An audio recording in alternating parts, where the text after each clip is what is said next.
How to change your profile picture on Roblox. Hi everyone, welcome back to our channel. In today's video I'll simply guide you on how you can actually change your profile picture on Roblox, so make sure to watch this video till the end.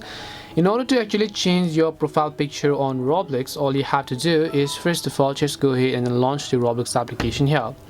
Then once you launch your Roblox app, you're going to see this type of interface where you just need to tap the three dots icon from the bottom right. Now you don't change your profile picture on Roblox, you change your avatar, and your profile picture is going to be set based on the avatar that you have set.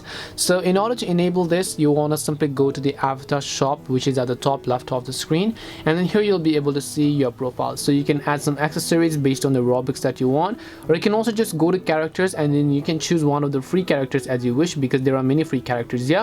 Just tap the free option over here. Would you like to get this specific Roblox for free? Just tap on the get button and you'll successfully redeem that item and then purchase them, right? Now you can go to clothing, you can change all the clothing, you can simply add the accessories if you'd like, such as their baseball, their Lego Visor. There are some free ones and there are some things that you might want to buy as well. Once you've done that, just save your changes, and this time when you come back, your new avatar customization will be successfully changed. And then here you'll find edit profile picture, so you can just tap on the edit profile picture button and then you'll be able to successfully go ahead and then actually edit them as well.